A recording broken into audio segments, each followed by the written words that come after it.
Today, we will be performing an arthroscopic biceps tenodesis repair using the biceptor tenodesis system in the lateral decubitus position. The patient is on their side with their arm abducted approximately 30 degrees and 30 degrees of flexion. Create standard arthroscopic portals in which a diagnostic arthroscopy is performed. This includes a posterior soft spot portal and an anterior rotator interval portal, as shown here. Perform a diagnostic arthroscopy to address glenohumeral joint pathology prior to performing the long head of biceps tenodesis.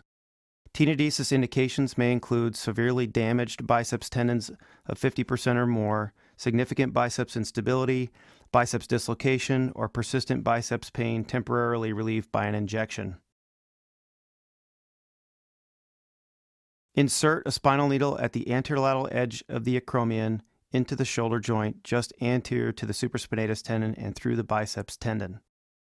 Introduce a monofilament suture through the needle and biceps tendon close to the insertion site of the biceps tendon distal to the labrum.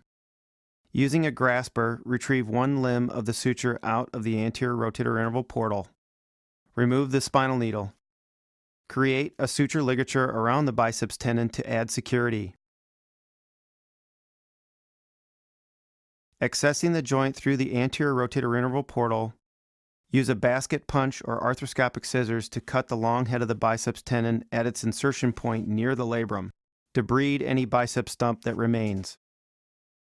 A standard posterior portal, an anterior rotator interval portal, and a lateral portal are utilized. The lateral portal is our viewing portal for the biceps tendon tenodesis procedure. The lateral portal is created slightly anterior to the standard position. This is done in an effort to see around the corner as you change your 30-degree scope to allow better visualization into the intertubercular groove where a biceps tenodesis repair is performed. When creating the biceps tenodesis repair portal, reference the anterior rotator interval portal.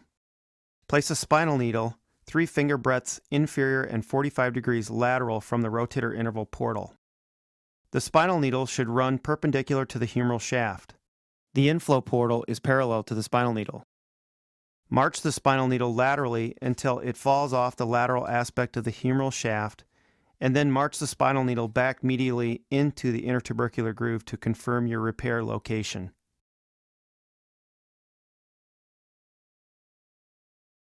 Remove the spinal needle and create a small incision utilizing a skin knife.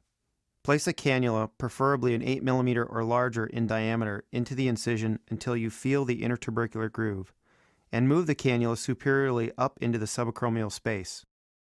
If an excessive amount of anterior bursal tissue is present, only the tip of the cannula may be visualized. It typically rests at a 30 to 45 degree angle.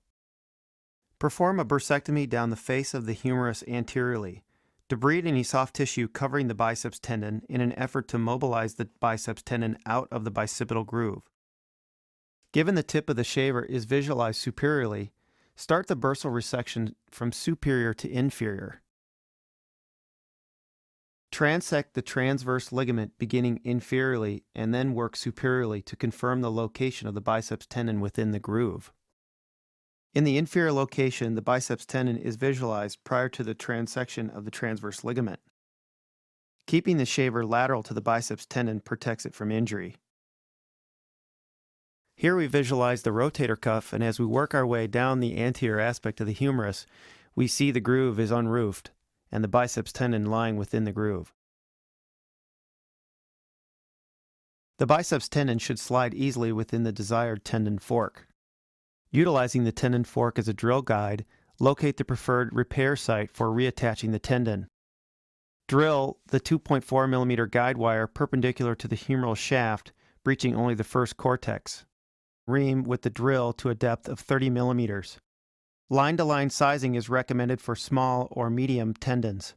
In the case where a tendon is very large, adjustments may be made to accommodate placement and fixation. Tap the drill hole to a depth of 30 mm with the corresponding size biceptor tap.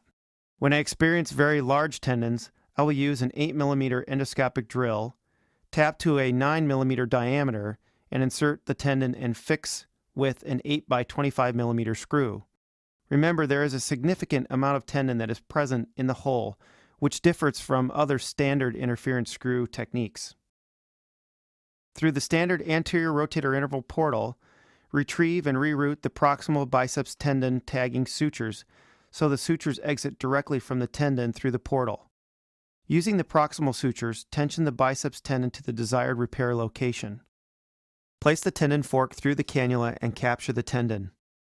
Mallet the 1.5 mm tendon pin until it engages the posterior cortex of the humerus. Place the biceptor BioSure Peak interference screw onto the biceptor driver and insert over the 1.5 mm tendon pin. Seat the interference screw flush with the cortical bone surface. It is normal to see 90 to 180 degrees of tendon rotation during screw fixation. Using a probe or shaver, you can see the biceps tendon is seated securely in the repair site. The tendon is anatomically tensioned to allow resolution of symptoms, normal function, and cosmetic appearance. If laxity is a concern after screw insertion, the screw may be removed and the tendon retensioned as long as the excess biceps tendon has not been excised. Here we see a radiograph of a left shoulder after performing a biceptor tendonesis procedure. Notice the inferior location of the humeral socket just superior to the pectoralis tendon.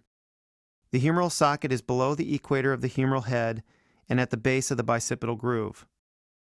This distal location is beneficial in eliminating diseased tendon found more proximally in the glenohumeral joint. Staying out of the groove eliminates crowding of implants in the event that a rotator cuff tear also needs to be addressed. Traditional postoperative rehabilitation is based upon bone quality and concomitant repairs performed during the procedure.